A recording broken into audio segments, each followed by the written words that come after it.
अनंत कोटि ब्रह्मांड नायक राजाधिराज योगीराज पर ब्रह्म श्री सचिदानंद सद्गुरु साईनाथ महाराज की जय। आप सभी बहनों को, सभी बड़ों को मेरा सादर प्रणाम। और कैसे हैं आप सब? बाबा की कृपा आप पे रहे, इसी कामना के साथ ये वीडियो स्टार्ट करते हैं। देखिए भक्तों, हम बाबा के भक्त हैं और बाबा हम लोगों को खुद चुनते हैं, क्योंकि बाबा की भक्ति जो हम ये कर रहे हैं उसके लिए बाबा ने हमें खुद चुना है। बिना बाबा की आज्ञा के तो हम बाबा के भक्त बन ही नहीं पाते।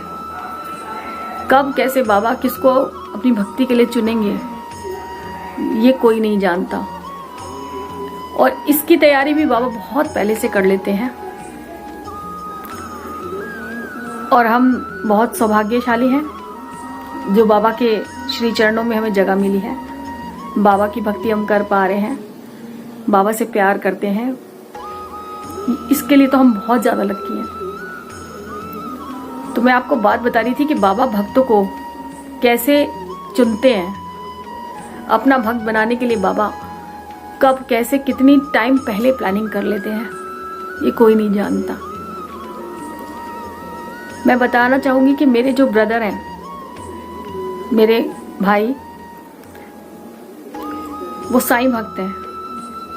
वैसे तो हमारा पूरा परिवार ही साईं भक्त है, क्योंकि जिसने देखा बाबा का जलवा वो बाबा का हो गया। आप जबरदस्ती ना कभी किसी से भक्ति करा सकते हैं, ना कभी किसी को अच्छा बुरा आप बाबा के लिए बता सकते हैं। वो खुद जानेगा बाबा को, बाबा को जानेगा, बाबा को मानेगा। अब बात मैं बहुत साल पुरानी बता रही हूँ, कई साल पुरानी हो चुकी है बात शायद। अब मेरे भाई 32 इयर्स के हैं और बात है जब वो 5 साल के थे। और उस समय बाबा का नाम इतना नहीं कोई जानता था, कोई नहीं पहचानता था बाबा को कि कोई साईं बाबा हैं शिरडी में, कोई नहीं जानता था। और बाबा के मंदिर भी तब इतने नहीं हुआ करते थे। हाँ, लोधी रोड मंदिर तब था, लेकिन इतने लोग जाते नहीं थे वहां पर, जानते नहीं थे। तो मेरे ब्रदर को एक बार मौका मिला मेरी नानी जी के साथ कन्याकुमारी जाने का।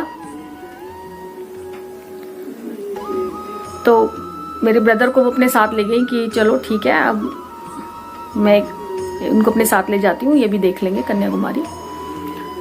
तो घूमने की वजह से वो नानी के साथ चले गए। और कन्याकुमारी से आगे एक जगह है गंगा सागर। कहते हैं सारे तीर्थ बार बार, गंगा सागर एक बार। तो वही तीर्थ करने मेरे भाई शिरडी बाबा का नाम याद रहता है तो शिरडी ही निकलता है मेरे मुंह से, सॉरी। गंगा सागर चले गए और गंगा सागर में उन्होंने स्नान किया। और उसके बाद उन्होंने देखा कि छोटे तो वो थे ही, 4-5 साल के थे, 5 साल उम्र होगी, ज्यादा नहीं थी इससे। और खेल खेल में उन्होंने सोचा कि गंगा किनारे काफी सारे लोग टैटू बनाते ना, हाथ पे टैटू बना रहे थे। अब उनके मन में पता नहीं क्या आया कि उन्होंने नानी जी से मेरी 5 रुपए लिए और टैटू बनाने के लिए दुकान पे पहुंच गए। अब टैटू वाले भैया ने उनको काफी सारे डिजाइन दिखाए, कई कुछ भी, मतलब क्या बनाना आप चाहते हो, बच्चे से पूछा। वो बहुत छोटे थे, मुझे नहीं समझ आया कि इतनी छोटी उम्र में कोई ऐसे कैसे कर सकता है। और वो दुकान पर जाके बाबा ने, उन्होंने, दुकानदार जो थे, उन्होंने उनको अपनी वो बुक दिखाई जिसमें काफी सारे डिजाइन होते हैं।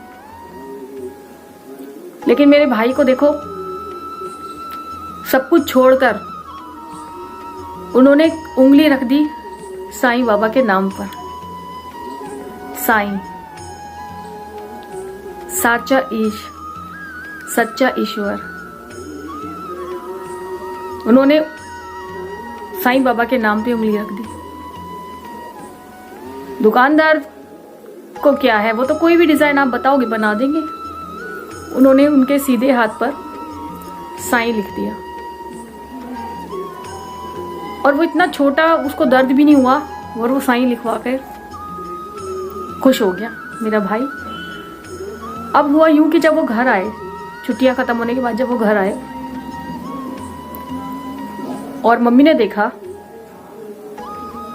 कि उनके हाथ पे साईं लिखा हुआ है, हमने भी देखा। मैं उसको डांटने लगी। मम्मी ने भी उसको काफी बोला कि ये क्या लिखवाया तुमने, साईं क्या साईं, कौन साईं, ये क्या लिखवाया है तुमने, इसकी जगह तो आप ओम बनवाते या कुछ और बनवाते, अपना नाम लिखवाते, ये क्या लिखवाया आपने साईं। और मेरे ब्रदर 5 साल की छोटी उम्र में कहने लगे कि मुझे तो मम्मी यही अच्छा लगा था, और मेरे मन से एक आवाज आई थी कि ये वाला बनवा लो। मुझे नहीं पढ़ना आता ये साईं लिखा है, मुझे तो ये भी नहीं पता कि ये साईं लिखा है, क्योंकि पढ़ना नहीं आता था उनको उस समय। स्कूल जाना शुरू किया था, इतने अच्छे से वो नहीं पढ़ पाते थे।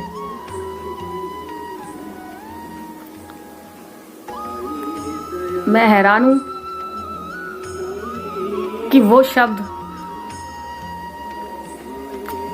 साईं नाम एक दिन हमारी जिंदगी का हिस्सा बन जाएंगे, ये हमने कभी नहीं सोचा था। और साईं लिखवाने की वजह से मेरी मम्मी ने उनको 3-4 दिन खूब डांट लगाई कि कुछ और बनवाते, ये साईं क्या है क्या नहीं, और ये पूरा परमानेंट टैटू है, ये तो अब लाइफ टाइम नहीं जाएगा।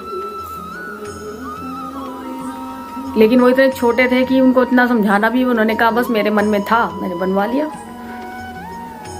और जब धीरे धीरे करके वो बड़े हुए और हम लोगों ने बाबा को जाना कि साईं कौन है, कहाँ है, कैसे दिखते हैं, तो बाबा ने हमें अपना बना लिया।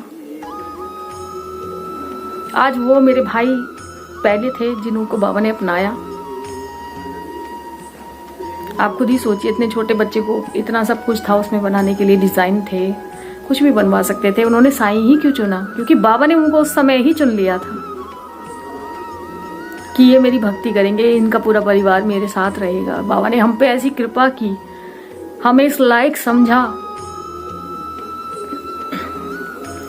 हे साईनाथ, आपका ऋण हम कभी नहीं चुका सकते। आपकी भक्ति में जो आनंद हमें मिलता है, हमें खाना ना मिले कोई दिक्कत नहीं, पानी ना मिले कोई दिक्कत नहीं, लेकिन आपका नाम जपने को ना मिले, ये तो हमारे साथ बहुत गलत हो जाएगा बाबा। हम नहीं चाहते कि आपको हम 1 मिनट भी भूलें बाबा, और ना हम आपको अपने आप को भूलने देंगे।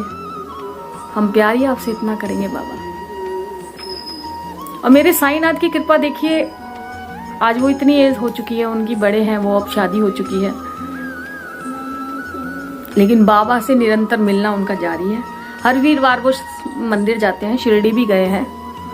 और बाबा की कृपा ऐसे देखिए, मैंने आज तक बहुत इंसान देखे हैं जिनको थोड़ा गुस्सा तो आता ही है, पर उनको तो कुछ गुस्सा ही नहीं आता है। बहुत दया है उनके दिल में, बहुत, मेरे भाई के दिल में बहुत दया है। वो किसी को भी देख लेना, उसको दुख नहीं देख पाते और कोशिश करते हैं उसकी मदद करने की। कभी आज तक उन्होंने कभी किसी को बुरा नहीं बोला। तो बाबा की कृपा है उनके ऊपर। बाबा ने उनका नेचर इस तरीके से बना दिया है कि वो बाबा की सेवा में रहते हैं। लोधीरोड मंदिर जाते हैं, हर थर्सडे वहां सेवा करते हैं। जो भी बाबा उनसे सेवा लेना चाहते हैं वो सेवा करते हैं।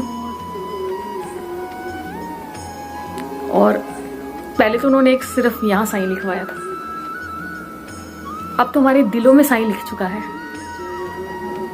ऐसी छाप छूट गई है ना बाबा की, कोई साबुन, कोई पानी, कोई मेहनत उसे नहीं निकाल सकती।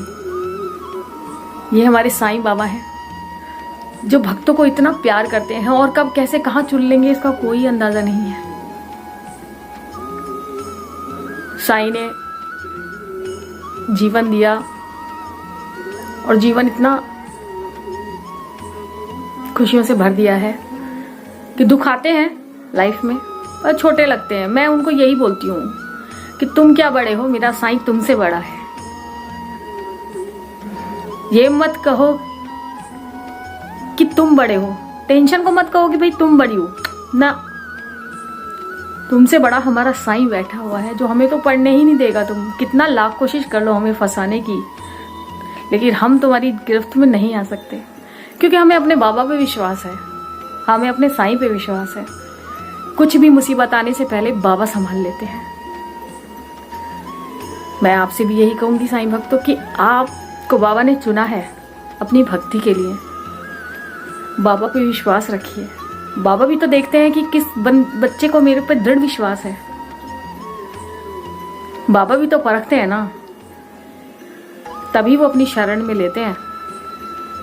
अगर बाबा ने आपको अपना भक्त बनाया है तो आप यकीन मानिए आपके साथ कभी कुछ बुरा नहीं हो सकता। मेरे भाई इतनी छोटी उम्र में जब ये साईं लिखवा कर लाए थे तो हमें नहीं अंदाजा था कि वो ब्रह्मांड नायक जो ब्रह्मांड को चला रहे हैं उनका नाम लिखवा के आया है। गुस्सा किया था मैंने, आज मैं साईं के आगे माफी मांगती हूँ। बाबा मुझे नहीं पता था उस समय, लेकिन अब जानती हूँ। और अब मैं जानती हूँ कि आपके जो नाम की छाप है वो हमारे दिल दिमाग पे बस चुकी है बाबा। और ये ऐसे ही रहे और दिन पर दिन और मजबूत हो जाए हमारा नाम, तुम्हारे मतलब दृढ़ विश्वास हो जाए हमारा और मजबूत हो आपके ऊपर। साईं बाबा अपने भक्तों को कब कैसे कहाँ चुनेंगे, ये कहानियां भक्त ही जानते कि कब किसको कैसे एक्सपीरियंस बाबा कराएंगे। बहुत भक्तों को बाबा एक्सपीरियंस कराते हैं, अपने होने का अनुभव कराते हैं। मेरे भाई की लाइफ में बहुत मिरेकल हुए हैं, अभी मम्मी की लाइफ में सब जो जैसे उनको भाव से मांगता है बाबा वैसे ही उसको अपना दर्शन देते हैं। बाबा ने हम सब पर अपनी कृपा ऐसे ही बनाए रखें। मैं कहती हूँ कि बाबा ये जो साईं परिवार है ना मेरा, इस पे भी आप बाबा अपनी कृपा बनाएं, अपनी नजर डालें। बाबा ये सब आपको बहुत प्यार करते हैं और बाबा से आप भी रोज प्रार्थना करिए कि बाबा मैं आपको कभी ना भूलूं। देखिए साईं कैसे दौड़े दौड़े आएंगे आपके लिए। तो बाबा आपको खुश रखें, आप जो चाहें अपने जीवन में तरक्की करें, किसी का बुरा ना सोचें, किसी का बुरा ना करें, सब पर आप अपनी दया दिखाएं। इसी के साथ ओम साईं राम, जय साईं राम।